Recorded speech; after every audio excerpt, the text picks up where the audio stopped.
বলেন মাকাম ইব্রাহিম পাথরের আলো এবং রুকনে ইয়ামানি পাথরের আলো যদি আল্লাহ তাআলা নিভিয়ে না দিতেন, এই পৃথিবী আলোকিত হওয়ার জন্য সূর্যে আর তাদের আলো প্রয়োজন পড়তো না, সূর্যের চাইতেও বেশি আলোকিত হয়ে যেত এই দুইটা পাথরের মাধ্যমে। এত আলো মাকাম ইব্রাহিম পাথরের, এত আলো রুকনে ইয়ামানি পাথরের, এত আলো, এই দুইটা আলোর মাধ্যমে পুরা পৃথিবীর আসমান এবং জমিনের মাঝখানে যা আছে সব আলোকিত হয়ে যেত। নবীজি বলেন সূর্যের আলোর প্রয়োজন পড়তো না, তাদের ঠিক আলোর প্রয়োজন পড়তো না, সব নির্বাপিত হয়ে যেত এই দুইটা পাথরের আলোর সামনে। আল্লাহ তাআলা এই দুইটা পাথরের আলোকে নিভিয়ে দিয়েছেন, নিস্তব্ধ করে দিয়েছেন, নির্বাপিত করে দিয়েছেন। কিয়ামতের ময়দানে প্রকাশ করবেন এই দুই পাথরের আলো দিয়া পুরা কিয়ামতের মাঠ আলোকিত হয়ে যাবে। এরকম অসংখ্য ইসলামের প্রাচীন নিদর্শন হজ্জে বাইতুল্লাহ যাওয়া ছাড়া কখনো দেখা সম্ভব। কয়টা বলবো আমি? বাইতুল্লাহ, রুকনে ইয়ামানি, হাজরে আসওয়াদ, মাকাম ইব্রাহিম, এর একটু সামনেই হলো সাফা মারওয়া পাহাড়, এর মাঝখানেই হলো জমজম কূপ, আরাফার ময়দান, মুজদালিফার ময়দান, মিনার প্রান্তর। কয়টা বলবো আপনাদেরকে? মদিনাতুল মুনাওয়ারা, মসজিদে কুবা, মসজিদে যুল কিবলাতাইন, জাবালে ওহুদ, জাবালে বদর, জাবালে রহমত। কতটা বলবো আপনাদের সামনে? সবগুলো ইসলামের নিদর্শন সেই থেকে চলে আসতেছে, কিয়ামত পর্যন্ত দাঁড়িয়ে থাকবে। দেখো ইসলাম কখনো বেশি আসে, ইসলামের নিদর্শন এগুলা যাওয়া ছাড়া সম্ভব না। জাবালে সৌর, নবীজি উঠছেন সেই পাহাড়ে। জাবালে নূর, যেখানে কোরআন নাযিল হয়েছিল, সবগুলো পাহাড় আজও পর্যন্ত বিদ্যমান। হাজী সাহেবরা কষ্ট করে উঠে, প্রায় 2 কিলো, 2.5 কিলো, 3 কিলো পাহাড়, এত উঁচা পাহাড়ে হাজী সাহেবরা উঠে। এখন জমানায় সিঁড়ি করা হয়েছে, তারপরে উঠতে কষ্ট হয়। সেই 1400 বছর আগে কোনো সিঁড়ি ছিল না, কিচ্ছু ছিল না। রাসূল করিম সাল্লাল্লাহু আলাইহি ওয়াসাল্লামের অসংখ্য অগণিত অমীয় বাণী পবিত্র হাদিস সমূহ থেকে তিরমিজি এবং নাসাই শরীফে উল্লিখিত নবীজির প্রিয় সাহাবী আব্দুল্লাহ ইবনে মাসউদ রাদিয়াল্লাহু তাআলা আনহু থেকে বর্ণিত একটি হাদিস তেলাওয়াত করেছি। আল্লাহ তাআলা যদি তৌফিক দান করেন, পবিত্র কোরআনুল কারীমের সূরাতুল হজ্জের 27 নম্বর আয়াতকে সামনে রেখে মুহাম্মদুর রাসূলুল্লাহ সাল্লাল্লাহু আলাইহি ওয়াসাল্লামের হাদিসকে পাথেয় মনে করে সামান্য কিছু আলোচনা করার চেষ্টা করব। মা তাওফীকি ইল্লা বিল্লাহ। আল্লাহ তাআলা আমাকে ইখলাসের সাথে আলোচনা করার, আপনাদেরকে আমলের নিয়তে শোনার তৌফিক দান করুন বলে আমিন। সম্মানিত মুসল্লিয়ান, হজের মাস শুরু হয়ে গিয়েছে, জিলকদ মাস। পবিত্র জিলকদ মাসের মাঝামাঝিতে আমরা অবস্থান করতেছি। জিলকদ মাস আসলেই আমাদেরকে একটি রব্বে কারীমের হুকুমের কথা বারবার মনে করিয়ে দেয়, হজ্জে বাইতুল্লাহ। মুসলমানের হৃদয়ের স্পন্দন কাবাতুল মুশাররফা। মুমিন যেখানে গিয়ে আত্মা শান্তি পায়, মনের তৃপ্তি অর্জন করে, সেটা হলো বাইতুল্লাহিল হারাম। এই মাসের 9 তারিখ থেকে আমাদের হজ্জে বাইতুল্লাহর ফ্লাইট শুরু হয়ে গিয়েছে। গতকাল পর্যন্ত 35,000 হাজী সাহেব ইতিমধ্যেই বাইতুল্লাহর পানে চলে গিয়েছেন, আলহামদুলিল্লাহ। শুধু আমাদের দেশ থেকে নয়, পৃথিবীর বিভিন্ন দেশ থেকে অলরেডি হাজী সাহেবরা জবানে লাব্বাইক আল্লাহুম্মা লাব্বাইকের ধ্বনি দিয়ে হজের প্রস্তুতি নিয়ে রব্বে কারীমের অত্যন্ত প্রিয় ঘর বাইতুল্লাহ চলে গিয়েছেন, আরো যাবেন হজের আগ মুহূর্ত পর্যন্ত। যারা নিয়ত করেছেন, যাইতেছেন, যাবেন, রব্বে কারীমের প্রত্যেকের হজগুলো কবুল করুন বলে আমিন। যেহেতু হজের মাস চলতেছে, সঙ্গত কারণে হজ সম্পর্কে আমাদের আলোচনা করা এবং শোনা জরুরি। বিদায় আজকে আলোচনার বিষয় হলো হজ্জে বাইতুল্লাহ কাকে বলে, গুরুত্ব এবং প্রয়োজনীয়তা, এর ফজিলত কি পরিমাণ।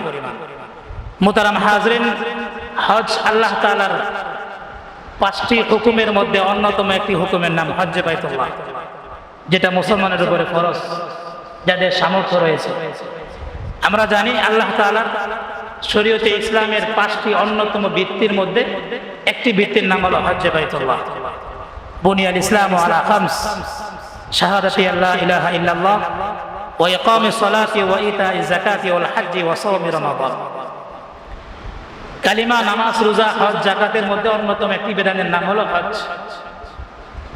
হজ্জে বাইতুল্লাহ এর গুরুত্ব এতটাই আল্লাহ তাআলা দিয়েছেন, পবিত্র কোরআনুল কারীমের কয়েক জায়গাতে তিনি হজ সম্পর্কে আলোচনা করেছেন, গুরুত্ব বুঝিয়েছেন আল্লাহ তাআলা। পবিত্র কোরআনুল কারীমের 4 নম্বর পারা সূরা আলে ইমরানের 97 নম্বর আয়াতে আল্লাহ বলেন, ফীহি আয়াতুম বাইয়িনাতুম মাকামু ইব্রাহিম ওয়া মান দাখালাহু কানা আমিনা ওয়ালিল্লাহি আলান নাসি হিজ্জুল বাইতি মান ইসতাতাআ ইলাইহি সাবিলা ওয়া মান কাফারা ফা ইন্নাল্লাহা গানিয়্যুন আনিল আলামিন। আল্লাহ তাআলা বলেন ওয়ালিল্লাহি আলান নাস, আয়াতের একাংশে বলেন ওয়ালিল্লাহি আলান নাসি হিজ্জুল বাইত মান ইসতাতাআ ইলাইহি সাবিলা। আল্লাহ তাআলা যাকে সামর্থ্য দিয়েছেন হজ্জে বাইতুল্লাহ পর্যন্ত যাওয়ার মতো শক্তি, সামর্থ্য, শারীরিক আর্থিক শক্তি যাকে রব্বে কারীম দান করেছেন তার উপরে হজ্জে বাইতুল্লাহ ফরজ করে দিয়েছেন এই আয়াতের মাধ্যমে। আরেকটি আয়াত সূরাতুল হজ্জে 27 নম্বর আয়াতে আল্লাহ বলেন ওয়াআযিন ফিন নাসি বিল হজ্জি ইয়াতুকা রিজালা ওয়া আলা কুল্লি দামিরি ইয়াতিনা মিন কুল্লি ফাজ্জিন আমিক। ইব্রাহিম আলাইহিস সালাম কাবা নির্মাণ করার পরে আল্লাহর কাছে বলতেছেন রব্বে কারীম, জনমানবহীন বিচ্ছিন্ন এলাকা, মরুপ্রান্ত, এখানে কে আসবে আপনার ঘর তওয়াফ করতে, আপনার ডাকে স্মরণ করতে কে আসবে এখানে? রব বলেন তুমি ডাক দাও। তাফসীরে কিতাবে লেখে জাবালে আবু কুবাইস পাহাড়ের উপরে দাঁড়িয়ে ইব্রাহিম আলাইহিস সালাম আল্লাহর ঘোষণা করতেছিলেন। আল্লাহ বলেন ঘোষণা দাও ওয়াআযিন ফিন নাসি বিল হজ্জি ইয়াতুকা রিজালা ওয়া আলা কুল্লি দামিরি ইয়াতিনা মিন কুল্লি ফাজ্জিন আমিক। ডাক দেওয়ার দায়িত্ব তোমার। পৃথিবীর বিভিন্ন দিক দিগন্ত প্রান্ত থেকে আমার বান্দাদেরকে আমি রবের গড় দেখানোর দায়িত্ব আমি আল্লাহ তাআলা। ওয়াআযিন ফিন নাস বিল হজ্জ, মানুষের মাঝে হজ সম্পর্কে প্রচার করে দাও, হজের এলান দিয়ে দাও। ইব্রাহিম আলাইহিস সালাম এই আয়াত শোনার পরে জাবালে আবু কুবাইস পাহাড়ে দাঁড়িয়ে চতুর্দিকে, কখনো পশ্চিমে, কখনো পূবে, কখনো দক্ষিণে, কখনো উত্তরে, চতুর সাইডে দাঁড়িয়ে ঘোষণা দিয়ে দিয়েছিলেন রব্বে কারীম তোমাদের উপরে হজ্জে বাইতুল্লাহ ফরজ করে দিয়েছেন। আল্লাহ বলেন তুমি হজের ঘোষণা দাও, যার ইচ্ছা পায়ে হেঁটে আসবে, আর যার শক্তি সামর্থ্য আছে বিভিন্ন সাওয়ারির উপরে, ঘোড়ার উপরে, উটের উপরে আরোহণ করে হজ্জে বাইতুল্লাহ আমার ডাকে সাড়া দিবে। কিন্তু দায়িত্ব তোমার ঘোষণা দেওয়া, তুমি ঘোষণা দিয়ে দাও ওয়াআযিন ফিন নাস বিল হজ্জ। এই দুটো আয়াতের মাধ্যমে আল্লাহ তাআলা হজ্জে বাইতুল্লাহ ফরজ করে দিয়েছেন সামর্থ্যবান ব্যক্তিদের উপরে। হাদিসের মধ্যে রাসূল কারীম সাল্লাল্লাহু আলাইহি ওয়াসাল্লাম কি বলেন? রাসূল কারীম সাল্লাল্লাহু আলাইহি ওয়াসাল্লাম বলেন ইয়া আইয়ুহান নাস ইন্নাল্লাহা কাতাবা আলাইকুমুল হজ্জ। নবীজি সাহাবায়ে কেরামের সম্মুখে ঘোষণা দিলেন হে মানুষ সকল, ইন্নাল্লাহা কাতাবা আলাইকুমুল হজ্জ, আল্লাহ তাআলা তোমাদের উপরে হজ্জে বাইতুল্লাহ ফরজ করেছে। ফাহাজ্জু, যার সামর্থ্য আছে হজ করতে বেরিয়ে যাও, বেরিয়ে পড়ো হজ করতে। হজের মানসিকতা তৈরি করো, সামর্থ্য যাকে আল্লাহ দিয়েছেন। ফাকালা রাজুলুন ইয়া রাসূলুল্লাহ আকুল্লু আমিন ইয়া রাসূলুল্লাহ। সাহাবায়ে কেরামদের থেকে এক ব্যক্তি দাঁড়িয়ে বলল হে আল্লাহর রাসূল, এটা কি প্রতি বছর ফরজ? এক ব্যক্তি এই কথা শোনার পরে নবীজি বললেন তোমাদের উপরে হজ্জে বাইতুল্লাহ ফরজ, যাদের সামর্থ্য আছে মানসিকভাবে প্রস্তুতি নাও হজ করার জন্য। এই কথা শোনার পরে এক সাহাবী দাঁড়িয়ে বললেন আকুল্লু আমিন ইয়া রাসূলুল্লাহ, এই হজ্জে বাইতুল্লাহ কি প্রতি বছর ফরজ? আসাকাতা হাত্তা ক্বালা সালাসান। এই ব্যক্তি তিনবার একই প্রশ্ন নবীজিকে বললেন, নবীজি তিনবার চুপ থাকলেন। সুম্মা ক্বালা, তিনবার প্রশ্ন করার পরে নবীজি তিনবারে মাথায় বললেন লাউ কুলতু নাআম লাওয়াজাবাত ওয়ালা মাসতাতাতুম। ও আমার সাহাবায়ে কেরাম, এই লোকটি আমাকে তিনবার প্রশ্ন করেছে যে এই হজ্জে বাইতুল্লাহ প্রতি বছর ফরজ কিনা। আমি উত্তর দেই নাই, চুপ থেকেছি। আবার প্রশ্ন করেছে হজ্জে বাইতুল্লাহ প্রতি বছর ফরজ কিনা, আমি চুপ থেকেছি। তিনবার প্রশ্ন করার পরে আমি বললাম লাউ কুলতু নাআম, আমি যদি একবার প্রশ্নের উত্তর দিয়ে দিতাম হ্যাঁ, তাহলে আল্লাহ তাআলা প্রতি বছর ফরজ করে দিতেন। ওয়ালা মাসতাতাতুম, আর তোমাদের পক্ষে প্রতি বছর হজ করা সম্ভব না, তোমরা পারতে না প্রতি বছর হজ করা। কিন্তু এই লোকটা আমাকে বারবার প্রশ্ন করতেছেন, বিদায় আমি যদি একবার তার কথার উত্তরে নাম হ্যাঁ এটা বলে দিতাম, আল্লাহ তাআলা হজ আমার কথার উপর নির্ভর করে প্রতি বছর ফরজ করে দিতেন। কিন্তু তোমরা পারবে না, কখনো সম্ভব হবে না প্রতি বছর হজ্জে বাইতুল্লাহ করা। অতএব বারবার প্রশ্ন করিও না। আমি যদি একবার প্রশ্নের জবাব উত্তর দিয়ে দিতাম প্রতি বছর হজ ফরজ হয়ে যেত। কিন্তু আমি নবী জানি সম্ভব না, তোমরা পারবে না, জীবনে একবার হজ ফরজ, এটাও টাকার জন্য কিপটামি করে সম্ভব হয় না। আর যদি প্রতি বছর ফরজ হইতো তাহলে না জানি কি অবস্থা হইতো। নবী চুপ থাকলেন। নবী বললেন না, আমি যদি জবাব দিয়ে যেতাম প্রতি বছর হজ ফরজ হইতো, কিন্তু তোমরা পারতে না। নবী যারা হাদিসের মধ্যে বলেন তাআজ্জালুল হজ ইয়ানি আল ফরিদা, যাদের উপরে হজ্জে বাইতুল্লাহ ফরজ দ্রুত করে নাও। ফাইন্না আহাদাকুম লা ইয়াদরি মা ইয়াদিদু লাহু, কারণ সে জানে না পরবর্তী সময়ে তার কি হবে। আজকে সম্পত্তি আছে, 2 বছর 1 বছর পরে সম্পত্তি নাও থাকতে পারে, রাস্তার ভিখারিতে পরিণত হয়ে যেতে পারে। কথা বলেন, হয় কি হয় না? সম্পত্তি এক সময় থাকে, আরেক সময় সম্পত্তি খুঁজে পাওয়া যায় না। বাবার সময় সম্পত্তি থাকে, সন্তানের সময় সম্পত্তি খুঁজে পাওয়া যায় না। এরকম হাজারো ভুরি ভুরি প্রমাণ আমাদের সমাজে, আমাদের দেশে আছে। আমার এখন সম্পত্তি আছে, হজ্জে বাইতুল্লাহ আমার উপরে খরচ, আমি করতেছি না, টাকার মায়া, টাকা চলে যাবে লক্ষ লক্ষ টাকা, কিন্তু এই টাকা আমার কাছে 5 বছর পরে থাকবে, এই গ্যারান্টি আপনাকে কে দিয়েছে? কেউ দিতে পারবে? এই টাকা আমার কাছে 10 বছর পর পর্যন্ত থাকবে, এই গ্যারান্টি কেউ দিতে পারবে না। কোটি টাকার মালিক রাস্তার ভিখারিতে পরিণত হয়, বুড়ি বুড়ি প্রমাণ আমাদের সমাজে রয়েছে। এই জন্য আল্লাহ নবী বলেন, তাআজ্জালু ইলাল হজ, যদি হজ্জে বাইতুল্লাহ ফরজ হয়ে যায় দ্রুত করে নাও, টাকার দিকে তাকায়ও না, টাকার মায়া করিও না। কেন? ফাইন্না আহাদাকুম লা ইয়াদরি মা ইয়াহদুতু লাহু, কয়েকদিন পরে, আগামীকাল, 2, 4, 10 দিন পরে, 1 বছর 2 বছর পরে ভবিষ্যতে তোমার কি হবে, এই সম্পদ থাকবে কি থাকবে না, এই গ্যারান্টি তোমার নাই, তুমি জানো। অতএব টাকা আছে, করে নাও। হজ করলে টাকা কমে না, আলোচনা সামনে আসবে ইনশাআল্লাহ। এই 2টা আয়াত এবং 2টা হাদিসের মাধ্যমে আমরা পরিষ্কার বুঝতে পারলাম হজ্জে বাইতুল্লাহ সামর্থ্যবান ব্যক্তিদের উপরে আল্লাহ তাআলা ফরজ করে দিয়েছেন। সামর্থ্য কার? সামর্থ্য কাকে বলে? যেই ব্যক্তি হজ পর্যন্ত যাওয়ার শক্তি রাখে, সামর্থ্য রাখে, ওখানে খরচ করা, আমার দেশে ফিরে আসা, এই পরিমাণ টাকা তার থাকে এবং এই সময়ের মধ্যে তার পরিবারের ভরণ পোষণ করানোর মতো টাকা পয়সা তার কাছে থাকে, তাহলে ওই ব্যক্তির উপরে হজ্জে বাইতুল্লাহ ফরজ। ওই হিসাব করলে বর্তমান যুগে 7 লক্ষ 8 লক্ষ টাকা থাকলেই কার উপরে হজ্জে বাইতুল্লাহ ফরজ। কিন্তু আমাদের সমাজে এমন অনেক মানুষ আছে, টাকা আছে, করে না। সন্তান মেয়ে বিয়ে দিয়ে লই, এই বাড়ি একটা করছি আরেকটা করে নেই, একটা ফ্ল্যাট হয়েছে আরেকটা করে নেই, জায়গায় একটা কিনছি আরেকটা কিনে লই, সন্তানকে বিয়ে করায় লই, মেয়েকে বিয়ে দিয়ে লই ইত্যাদি। এই সমস্ত অহেতুক অজুহাত দেখিয়ে মুসলমান যাতে হজ থেকে বিরত থাকতে পারে না। কারণ এই সম্পদ আমার কাছে আজকে আছে, কালকে থাকবে, এটার গ্যারান্টি আমিও পারবো না, আপনিও পারবেন না। মুহতারাম হাজরিন, হজ্জে বাইতুল্লাহর অনেক সওয়াব, অনেক ফজিলত। হজের শুরু থেকে শেষ পর্যন্ত পুরোটাই হজের সাথে, যেহেতু গত বছর আমি হজ সম্পর্কে আলোচনা করেছিলাম, এর আগের বছরও বিস্তারিত আলোচনা করেছিলাম কি কি কাজ করলে হজ না করলেও হজের সওয়াব পাওয়া যায়। গত বছর, আগের বছর আলোচনা করেছিলাম, 2 জুমা ব্যাপী। আমি ধারাবাহিক বিস্তারিত আলোচনা করবো না, আজকে 1 জুমাতে শেষ করে দেব।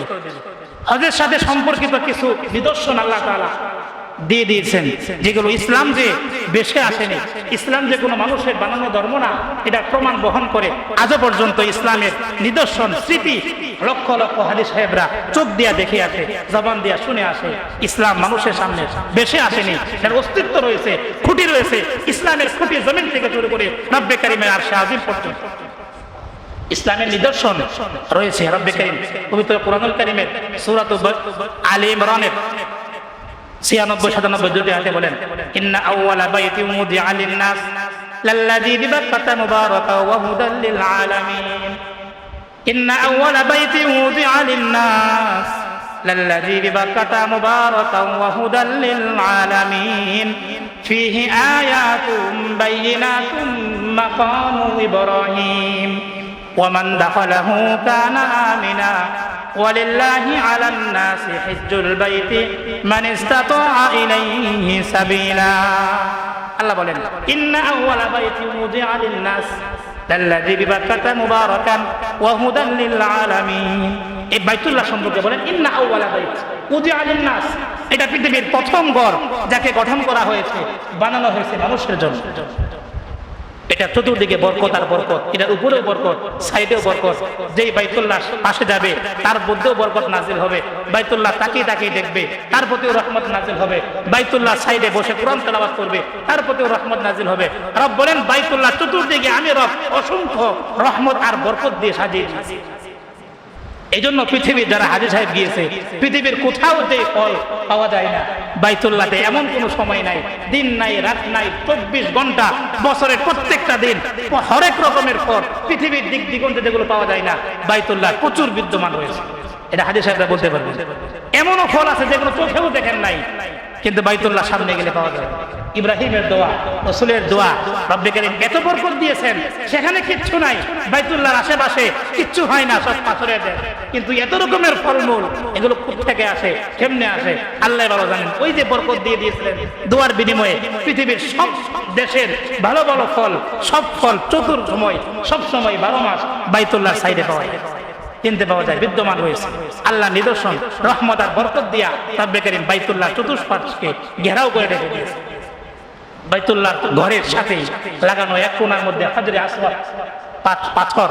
হাজরে আসওয়াদ একটা পাথরের নাম, আমরা দেখেছি বিভিন্ন ছবিতে। হাজরে আসওয়াদ এই পাথরটা কালো পাথর। রাসূলের হাদিস, নবীজি বলেন নাজালাল হাজরুল আসওয়াদ মিনাল জান্নাহ ওয়া হুয়া আশাদ্দু বায়াদান মিনাল লাবান ফাসাওয়াদাতহু খাতায়া বানি আদম। নবীজি বলেন নাজালাল হাজরুল আসওয়াদ মিনাল জান্নাহ, হাজরে আসওয়াদ যে পাথরটা, এটা দুনিয়াবি কোনো পাথর না, এটা জান্নাত থেকে নাজিল হয়েছে, জান্নাতি পাথর। ওহু আসাদ্দু বায়াদান মিনাল লাবান, এই হাজরে আসওয়াদ পাথরটা দুধের চাইতেও সাদা। দুধ যেমন সাদা, তার চাইতেও বেশি সাদা হলো হাজরে আসওয়াদ পাথর। কিন্তু আমরা দেখি ছবির মধ্যে কালো। নবীজি বলেন ওহু আসাদ্দু বায়াদান মিনাল লাবান ফাসাওয়াদাতহু খাতায়া বানি আদম। এই হাজরে আসওয়াদ পাথর পৃথিবীর শুরু থেকে নিয়ে আজ পর্যন্ত কোটি কোটি মানুষের গুনাহগুলো টানতে টানতে টানতে টানতে দুধের চাইতেও সাদা পাথরটা কালোতে পরিণত হয়ে গিয়েছে। এই পাথরটা সাদা পাথর ছিল। নবীজি বলেন আসাদ্দু বায়াদান মিনাল লাবান, দুধ যেমন সাদা তার চাইতেও বেশি সাদা ছিল এই হাজরে আসওয়াদ পাথর। কিন্তু মানুষের গুনাহ টানতে টানতে টানতে টানতে সাদা পাথরটা একেবারে কালো কুচকুচে পাথরে পরিণত হয়ে গেছে। নবীজির হাদিস, নবীজির সাহাবী সাইয়েদনা ওমর রাদিয়াল্লাহু আনহু এই পাথরে চুমা দিতেন এবং বলতেন ইন্নী আ'লামু আন্নাকা হাজার লা তানফা'ু ওয়া লা তাদুর। সাইয়েদনা ওমর বলেন আমি জানি এটা পাথর, এটা কোনো শক্তি নাই, ক্ষমতা নাই। হাজরে আসওয়াদ পাথর সম্পর্কে দাঁড়িয়ে দাঁড়িয়ে পাথরকে সামনে নিয়ে বলতেছেন, হে পাথর, আমি জানি তুমি একটা পাথর, লা তানফা'ু ওয়া লা তাদুর, তুমি মানুষের কোনো উপকার করতে পারো না, কোনো ক্ষতিও করতে পারো না, জড় পদার্থ, তুমি একটা পাথর। এই পাথর তোমার কোনো ক্ষতি করার শক্তিও নাই, মানুষের উপকার করার তোমার শক্তি নাই। তারপরেও মানুষ তোমাকে চুমা দেয়। আমি চুমা দেই কেন জানো? ইন্নী আরা রাসূলুল্লাহ সাল্লাল্লাহু আলাইহি ওয়াসাল্লাম ইউকাব্বিলুকা ওয়া মা ক্বাব্বালতুকা ওয়া মা তাকাব্বালতুকা। নবীজির হাদিস মাফহুম হলো, অর্থ হলো যে আমি যদি নবীজিকে না দেখতাম তোমাকে চুমা দিতে, তাহলে আমি উমর কখনো তোমাকে চুমা দিতাম না। নবীজি চুমা দিয়েছেন বিদায় তুমি দামি হয়ে গেছো। আমি উমর কেন, হাজারো উমর তোমাকে চুমা দেবার জন্য ব্যতিব্যস্ত হয়ে থাকে, কারণ তুমি সেই পাথর যেই পাথরে নবীজির ঠোঁট লেগেছে, তুমি সেই পাথর যেই পাথরে নবীজির মুখের ছোঁয়া লেগেছে। এই জন্য আমি তোমা দিই, সব মানুষ তোমা দেয়। হাজী সাহেবরা হজ্জে বাইতুল্লাহ সফরে গেলে যদি এই হাজরে আসওয়াদ পাথরে চুমা দিতে না পারে, মনে তৃপ্তি আসে না, শান্তি আসে না। জিজ্ঞাসা করে দেখবেন, এমনও হাজারো বুড়ি প্রমাণ আছে। একজন হাজী সাহেব হজে গিয়েছেন, হজও করেছেন, হজ কমপ্লিট হয়ে গিয়েছে, তারপরে চুমা দিতে পারে নাই যে কোনো কারণে, মনের মধ্যে বেকুলতা রয়ে গিয়েছে, 1 বছর যন্ত্রণা রেখেই দিয়েছে। আবার এই হজ্জে বাইতুল্লাহ এই হাজরে আসওয়াদ পাথরে চুমা দেওয়ার জন্য আবার হজে গিয়েছে, চুমা দিয়ে আসছে, তারপরে মনে শান্তি আসে না। এটা এত একটা শান্তিময় পাথর, এই পাথরে চুমা দিলে মনটা একবারে ঠান্ডা হয়ে যায়, শীতল হয়ে যায়। নবীজির হাদিস, কারণ এই চুমা দিতে দেরি হবে, মানুষের সগীরা গুনাহগুলো পাথরটা চুমুকের মতো টানতে দেরি করবে, চুমুকের মতো পাথর গুনাহগুলো টেনে নিয়ে যায়। নবীজির হাদিসগুলো নবীজি বলতেছেন, আব্দুল্লাহ ইবনে উমর বলেন, ওয়াল্লাহি লা ইয়াবাতান্নাল্লাহু ইলা ইয়াউমিল কিয়ামাহ লাহু আইনান ইবসিরু বিহিমা লাহু আইনান ইবসিরু বিহিমা ওয়া লিসানুন ইয়ানতিকু বিহি ওয়া ইয়াশহাদু আলা মান ইসতামালাহু বিহাক্কিন। আল্লাহর নবী সাহাবী বলেন, আব্দুল্লাহ ইবনে উমর বলতেছেন, ওয়াল্লাহি আল্লাহর কসম, লা ইয়াবাসান্নাকাল্লাহু ইলা ইয়াউমিল কিয়ামাহ, এই হাজরে আসওয়াদ পাথরটাকে আল্লাহ তাআলা কিয়ামতের ময়দানে উপস্থিত করাবেন। মানুষকে যেমন উপস্থিত করাবেন, মানুষ যেমন উঠবে, সেই হাজরে আসওয়াদ পাথরটাও কিয়ামতের ময়দানে উঠবে। লাহু আইনান ইবসিরু বিহিমা, এই হাজরে আসওয়াদ পাথরের 2টা চক্ষু থাকবে, এই 2টা চক্ষু দিয়ে সে দেখতে পারবে। ওয়া লিসানুন ইয়ানতিকু বিহি, হাজরে আসওয়াদ পাথরের জবান থাকবে, জবান দিয়ে কথা বলতে পারবে। হাজরে আসওয়াদ পাথরের চক্ষু কেন দেওয়া হবে, জবান কেন দেওয়া হবে? কিয়ামতের ময়দানে ওয়া ইয়াশহাদু আলা মান ইসতামালাহু বিহাক্কিন, যে ব্যক্তি এই পাথরে চুমা দিয়েছে, ওই ব্যক্তিকে কিয়ামতের ময়দানে দেখে দেখে দেখে দেখে আল্লাহর কাছে সুপারিশ করবে, রব্বে কারীম আমাকে চুমা দিয়েছিল এই ব্যক্তিটা, তাকে জান্নাত দিয়ে দাও। আল্লাহর কাছে সুপারিশ করবে এই পাথর। নবীজির হাদিস, নবীজি কসম খেয়ে বলতেছেন, ওয়াল্লাহি আল্লাহর কসম, লা ইয়াবাসান্নাকাল্লাহু ইলা ইয়াউমিল কিয়ামাহ, অবশ্যই অবশ্যই আল্লাহ তাআলা এই পাথরটাকে কিয়ামতের ময়দানে উঠাবেন মানুষের মতো করে। লাহু আইনান, তার 2টা চক্ষু দেওয়া হবে। চোখ দিয়ে দেখতে পারবে, ওয়ালিসানুন ইয়ানতিকু বিহি, তাকে জবান দেওয়া হবে পাথরকে। হজরে আসওয়াদ পাথরে রব্বে কারীমের কাছে এই ব্যক্তিগুলোকে কিয়ামতের ময়দানে দেখিয়ে দেখিয়ে পাথর আল্লাহর দরবারে সুপারিশ করবে, আল্লাহ এই ব্যক্তিগুলো আমাকে চুমা দিয়েছিল, আমি সুপারিশ করতেছি জান্নাতের ব্যবস্থা করে দাও। হজরে আসওয়াদ পাথর আল্লাহর দরবারে সুপারিশ করবে। হজরে আসওয়াদ পাথরের আরেক সাইডে হলো রুকনে ইয়ামানি, একটা কোণার নাম। কাবা শরীফের 4টা কোণ, এর মধ্যে একটা কোণের নাম হলো রুকনে ইয়ামানি। এই 4টা কোণের রুকনে ইয়ামানির একটু সামনেই হলো মাকাম ইব্রাহিম, ইব্রাহিম সালামের পায়ের দাগ চিহ্ন যেই পাথরে রয়েছে, সেই পাথরটা এখনো রয়েছে, কিয়ামত পর্যন্ত থাকবে। একটি গ্লাস দিয়া ওয়াল করা, ব্যারিকেড দেওয়া। এই মাকাম ইব্রাহিমের অলৌকিক মুজিজা রব্বে কারীম প্রকাশ করে দিয়েছিলেন। এই পাথর দিয়ে দাঁড়িয়ে দাঁড়িয়ে তিনি কাবা নির্মাণ করেছিলেন। যতটুকু ওঠার প্রয়োজন হতো পাথরে দাঁড়াইতেন, অটোমেটিকলি পাথর উঠে যেত। আবার যখন দরকার পড়তো পাথর অটোমেটিকলি নিচে নেমে যেত। বলি না সুবহানাল্লাহ। সেই পাথরটা এখনো বিদ্যমান রয়েছে। সেই পাথরের মধ্যে সাইয়েদনা ইব্রাহিম ইসলামের পায়ের দাগ এখনো বিদ্যমান রয়েছে, স্পষ্ট দেখতে পারেন হাদিস সাহেবরা। নবীজি বলেন, ক্বালা রাসূলুল্লাহ সাল্লাল্লাহু আলাইহি ওয়াসাল্লাম, ইন্নাল মাকামা ইন্নার রুকনা ওয়াল মাকামা ইয়াকুতানি মিন ইয়াকুতিল জান্নাহ। আল্লাহ নবী বলেন, ইন্নার রুকনা ওয়াল মাকামা ইয়াকুতানি মিন ইয়াকুতিল জান্নাহ। এই রুকনে ইয়ামানি এবং মাকাম ইব্রাহিম, এই দুইটা পাথর, এটা দুনিয়াবি কোনো পাথর না, জান্নাতের সবচেয়ে উৎকৃষ্ট পাথর ইয়াকুত পাথর। ইন্নার রুকনা ওয়াল মাকামা ইয়াকুতানি মিন ইয়াকুতিল জান্নাহ, জান্নাতের ইয়াকুত পাথরের অন্তর্ভুক্ত এই দুইটা পাথর। এই দুইটা পাথর জান্নাতি পাথর। তামাসাল্লাহু নূরুমা, জান্নাতি পাথরের নূর থাকে, আলো থাকবে। জান্নাতের প্রত্যেকটা পাথরের আলো আছে। নবীজি বলেন, তামাসাল্লাহু নূরুমা, এই দুইটা পাথরের নূরকে, আলোকে আল্লাহ তাআলা নিভিয়ে দিয়েছেন, নির্বাপিত করে দিয়েছেন। কেন নিভিয়ে দিয়েছেন? ওয়ালাম ইয়াতমিস লা দাআতা মা বাইনাস সামাওয়াতি ওয়াল আরদি। নবীজি বলেন, মাকাম ইব্রাহিম পাথরের আলো এবং রুকনে ইয়ামানি পাথরের আলো যদি আল্লাহ তাআলা নিভিয়ে না দিতেন, এই পৃথিবী আলোকিত হওয়ার জন্য সূর্যে আর তাদের আলো প্রয়োজন পড়তো না, সূর্যের চাইতেও বেশি আলোকিত হয়ে যেত এই দুইটা পাথরের মাধ্যমে।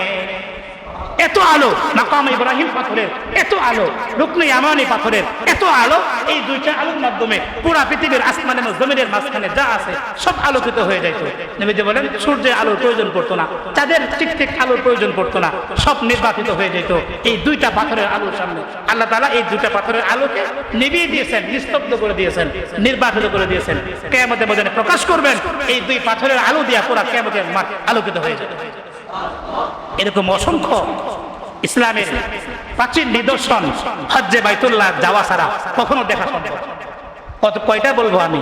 বাইতুল্লাহ, রুকনে ইয়ামানি, হাজরে আসওয়াদ, মাকাম ইব্রাহিম, এর একটু সামনেই হলো সাফা মারওয়া পাহাড়, এর মাঝখানেই হলো জমজম কূপ, আরাফার ময়দান, মুজদালিফার ময়দান, মিনার প্রান্তর। কয়টা বলবো আপনাদেরকে? মদিনাতুল মুনাওয়ারা, মসজিদে কুবা, মসজিদে যুল কিবলাতাইন, জাবালে উহুদ, জাবালে বদর, জাবালে রহমত। কতটা বলবো আপনাদের সামনে? সবগুলো ইসলামের নিদর্শন সেই থেকে চলে আসতেছে, কিয়ামত পর্যন্ত দাঁড়িয়ে থাকবে। দেখো ইসলাম কখনো বেশি আসে। ইসলামের নিদর্শন এগুলা যাওয়া ছাড়া সম্ভব না। জাবালে সৌর, নবীজি উঠছেন সেই পাহাড়ে। জাবালে নূর, যেখানে কোরআন নাজিল হয়েছিল, সবগুলো পাহাড় আজও পর্যন্ত বিদ্যমান। হাজী সাহেবরা কষ্ট করে উঠে, প্রায় 2 কিলো, 2.5 কিলো, 3 কিলো পাহাড়, এত উঁচা পাহাড়ে হাজী সাহেবরা উঠে। এখন জমানায় সিঁড়ি করা হয়েছে, তারপরে উঠতে কষ্ট হয়। সেই 1400 বছর আগে কোনো সিঁড়ি ছিল না, কিচ্ছু ছিল না। সে সময় রাসূল কারীম সাল্লাল্লাহু আলাইহি ওয়াসাল্লাম কেমনে উঠতেন কষ্ট করে। ইসলাম এমনিতে আসে নাই, কচুরি পানার নাই বেশি আসেনি, রক্ত আর ঘামের বিনিময়ে ইসলাম আমাদের পর্যন্ত চলে আসছে। কথা বলেন ঠিক কিনা? রক্ত আর ঘামের বিনিময়ে ইসলাম আসছে আমাদের পর্যন্ত। এই এসি রুমে বসে বসে ইসলাম আসে নাই, ভালো কাপড় পরিধান করে করে ইসলাম আসে নাই, ভালো খাবার খেয়ে খেয়ে ইসলাম আসে নাই। নবীজি আর হাজারো লাখো সাহাবায়ে কেরামের জীবন বিসর্জনের বিনিময়ে ইসলাম আমাদের পর্যন্ত চলে আসছে। মুহতারাম হাজরিন, এই সব দেখা যাবে, সব চোখ দিয়া মানুষ সচক্ষে দেখতে পারবে। হজ্জে বাইতুল্লাহ সফরে না গেলে কখনো সম্ভব হবে না। হজ্জে বাইতুল্লাহ এত সুন্দর, এত কিছু নিয়ামত সেখানে যেখানে বিদ্যমান, সেখানে গেলে রব্বে কারীম আমাদেরকে কি দিবেন, ফজিলত কি, সওয়াব কি। হজ্জে বাইতুল্লাহ যদি কারো হজ্জে মাবরুর নসিব, কবুল হজ যদি কারো নসিব হয়ে যায়, তাকে রব্বে কারীম কি কি পুরস্কার দিবেন। মুহতারাম হাজরিন, 1 নাম্বার, অনেকগুলো তো পুরস্কার আছে, আমি গুরুত্বপূর্ণ কয়েকটা পুরস্কার বলবো। 1 নাম্বার, আল্লাহর নবী বলেন, হজ্জে বাইতুল্লাহ হলো পৃথিবীর শ্রেষ্ঠ আমলগুলোর মধ্যে একটি, অন্যতম আমল হলো হজ্জে বাইতুল্লাহ। قال رسول الله صلى الله عليه وسلم سئل رسول الله صلى الله عليه وسلم আইয়ুল আমালি আফজাল। সাহাবায়ে কেরাম নবীজিকে জিজ্ঞেস করেন, হে আল্লাহর রাসূল, শ্রেষ্ঠ আমল কোনগুলা? শ্রেষ্ঠ আমল কি? ক্বালা ঈমানুন বিল্লাহি ওয়াহদা। আল্লাহ নবী বলেন, শ্রেষ্ঠ আমলগুলোর মধ্যে এক নাম্বার শ্রেষ্ঠ আমল হলো আল্লাহর প্রতি ঈমান আনা। কারণ যে মানুষের আল্লাহর প্রতি ঈমান থাকবে না, হাজারো কোটি ভালো আমল একটাও কবুল হবে না। সব আমল কবুল হওয়ার জন্য সবচেয়ে বড় কাজটা হলো আল্লাহর প্রতি ঈমান। এটাই যদি না থাকে, হাজারো লাখো কোটি নামাজ, আমল, ইবাদত, দান, সদকা একটাও কবুল হবে না। এই জন্য শ্রেষ্ঠ আমলগুলোর মধ্যে এক নাম্বার শ্রেষ্ঠ আমল হলো ঈমানুন বিল্লাহি ওয়াহদা, আল্লাহর প্রতি ঈমান থাকা। 2 নাম্বার সুম্মাল জিহাদ। 2 নাম্বার শ্রেষ্ঠ আমল হলো আল্লাহর ইসলামকে সমুন্নত করার জন্য, দেশের স্বাধীনতা সার্বভৌমত্ব রক্ষার জন্য, পরিবার সংসার বাদ দিয়ে আল্লাহকে পাওয়ার জন্য যুদ্ধের ময়দানে ঝাঁপিয়ে পড়া, জিহাদে শরীক হওয়া 2 নাম্বার শ্রেষ্ঠ আমল। এরপর নবী বলেন সুম্মা হাজ্জাতুন বিররাহ। 3 নাম্বার শ্রেষ্ঠ আমল হলো হজ্জে মাবরুর। এরপর নবী বলেন তুফদালু সাইরুল আমালি কামা বাইনা মাতলি'আশ শামসি ইলা মাগরিবিহা। সূর্য ওঠার স্থান থেকে সূর্য ডুবার স্থান পর্যন্ত যত দূরত্ব, সমস্ত আমলের থেকে হজ্জে বাইতুল্লাহর গুরুত্ব এর চাইতেও বেশি। সূর্য ওঠা পূর্ব পশ্চিমের দূরত্ব যত বেশি, এর চাইতে বেশি গুরুত্ব হলো হজ্জে বাইতুল্লাহ সমস্ত আমলের মধ্যে। শ্রেষ্ঠ একটা আমল হলো হজ্জে বাইতুল্লাহ।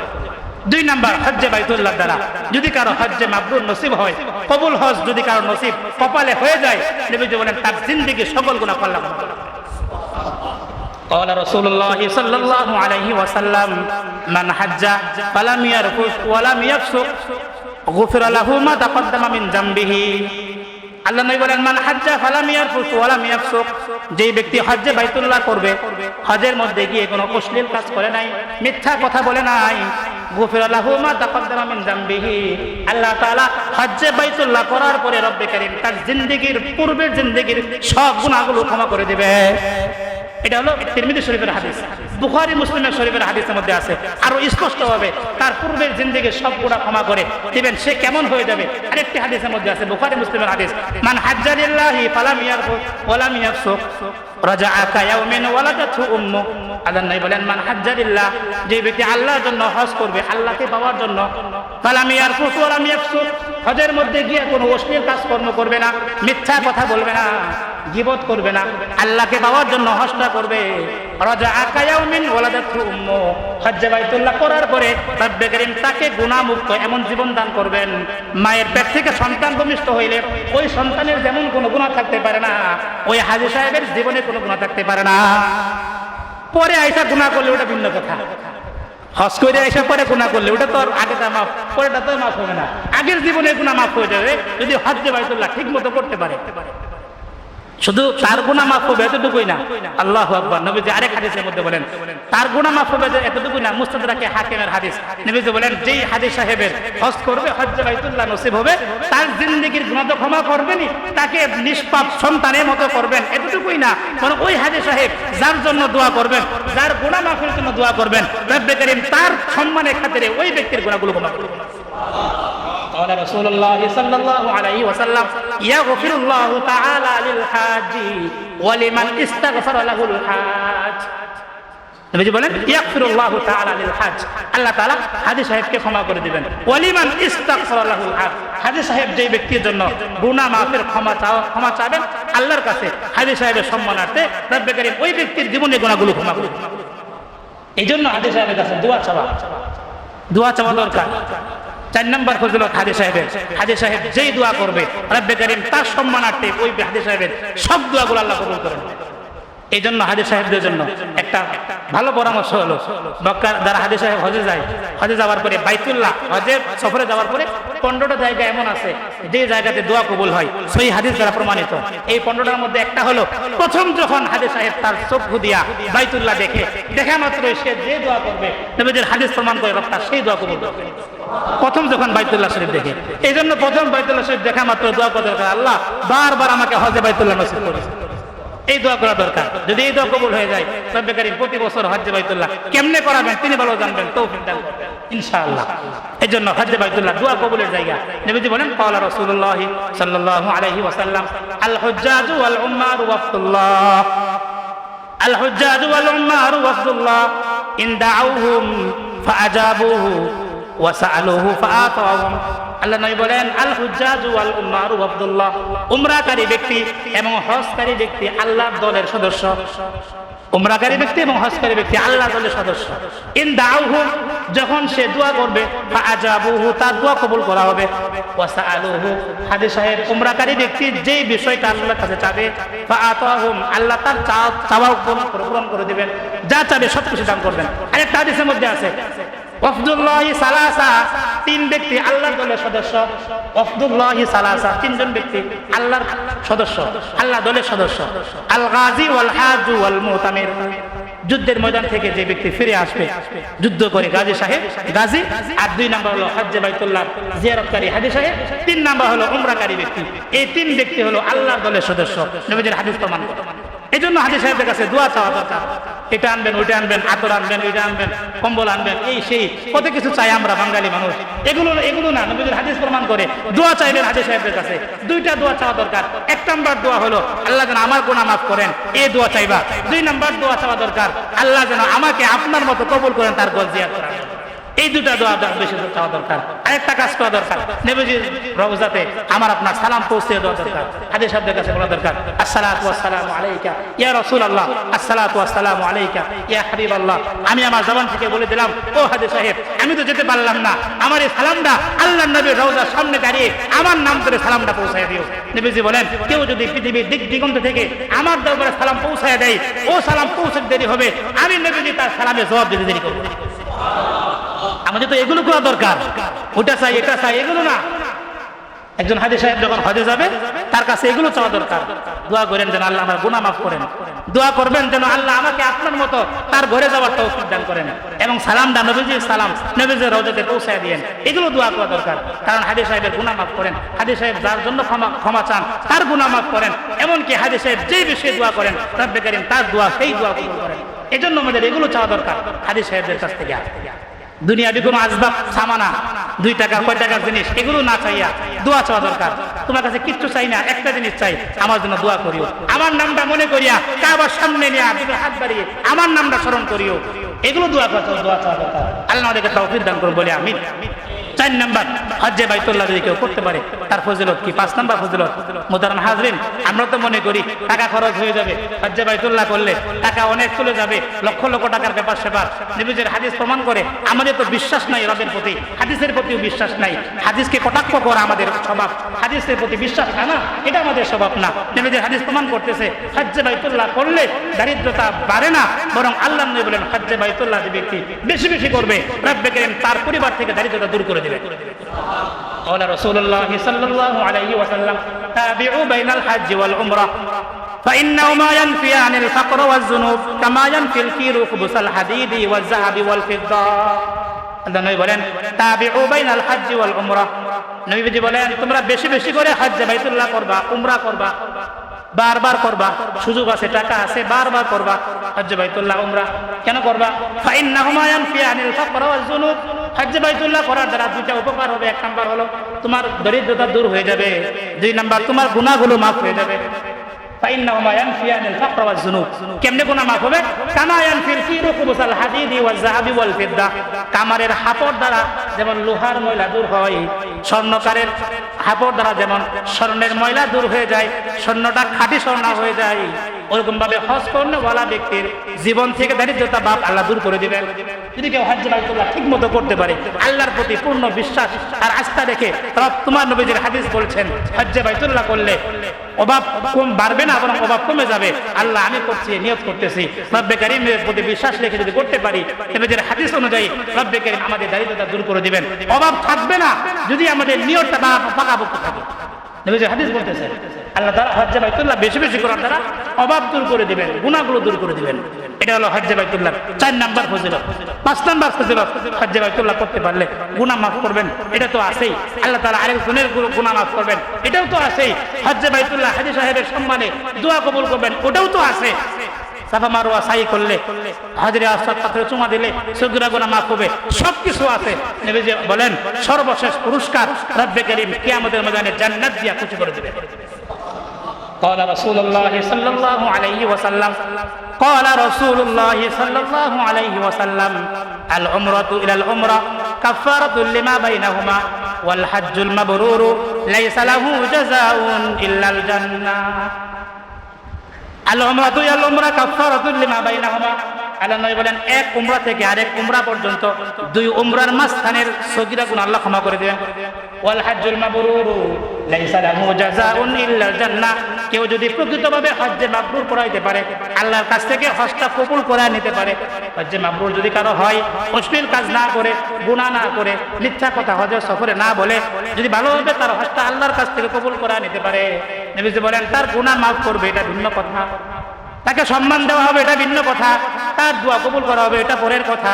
কিয়ামতের ময়দানে রব্বে কারীম বলবেন, তুমি আমার জন্য আমার ঘরে ডাক দিয়ে আমার ডাকে সাড়া দিয়ে আমার ঘরে আসছিলে, আর আমি মেহমানদারি দুনিয়াতে করতে পারি নাই, সুযোগ ছিল না, আজকে মেহমানদারি করলাম, জান্নাতের সার্টিফিকেট নিয়ে জান্নাতে চলে যাও। রব্বে কারীম কিয়ামতের ময়দানে জান্নাত দিয়া হাজী সাহেবকে মেহমানদারি করবেন। যদি বলি না সুবহানাল্লাহ, জান্নাত দিয়ে মেহমানদারি করবেন। রব বলবেন জান্নাত তো দুনিয়াতে দেওয়া সম্ভব না, তোমাকে দুনিয়াতে মেহমানদারিটা এটা ইচ্ছা করলেও করতে পারবো না, এটাকে রিজার্ভ রেখে দিয়েছি। সাওয়াবুন ইল্লাল জান্নাহ। কিয়ামতের ময়দানে এই যে তোমার হাজী সাহেবের তোমার মেহমানদারিটা আজকে আমি করব, রব্বে কারীম জান্নাত দিয়া তাকে মেহমানদারিতা করবেন, খুশি করে দিবেন। মুহতারাম হাজরিন, এত সওয়াব যার মধ্যে রয়েছে, এত ফজিলত যার মধ্যে রয়েছে, এত ইসলামের নিদর্শন, যেই জিনিসে যেখানে গেলে চোখ দিয়া দেখা যায়, সেখানে না যাওয়া এটা কপাল পোড়া মুসলমান ছাড়া কিচ্ছু না। আমাদের মধ্যে অনেকে এমন আছে, কষ্ট পায়েন না, হজ ফরজ হয়ে গেছে আরো অনেক আগে থেকেই, আমরা একটা বাড়ি দরকার আরেকটা বাড়ি করব, আরেকটা বাড়ি শেষ আরেকটা বাড়ি করব, এই শেষ ওটা করব, এক দোকান শেষ আরেক দোকান করব, এক কাজ সাকসেস হয়েছে আরেকটা করব ইত্যাদি। এই সেই একটার পর একটা করতে করতে করতে করতে সম্পদের মোহ আর মায়া বেড়ে যাওয়ার কারণে হজ্জে বাইতুল্লাহ কখন ফরজ হয়ে গেছে তেরো পাই না, করিও না। নবীজি হাদিস বলতেছেন, মান আতাফাল হজ্জ ওয়ালাম ইয়াহুজ্জা মাতা ইয়াহুদিয়ান আও নাসরানিয়া। নবীজি বলেন, যে ব্যক্তির উপরে হজ্জে বাইতুল্লাহ ফরজ, সে হজ করে নাই খামখেয়ালি করিয়া, আজকে না কালকে, কালকে না পরের দিন ছেলেকে বিয়া করায় লই, মেয়েকে বিয়া দেয়া লই ইত্যাদি, এই বাড়ি শেষ করে লই, ওই বাড়ি করে লই, এরকম ভাবে খামখেয়ালি করে যে হজ করতে পারে নাই, মারা গিয়েছে, ওই ব্যক্তি ইহুদি হয়ে মারা যাক না খ্রিস্টান হয়ে মারা যাক, আমি নবীজির কিচ্ছু আসে যায় না। কত ধমকির কথা!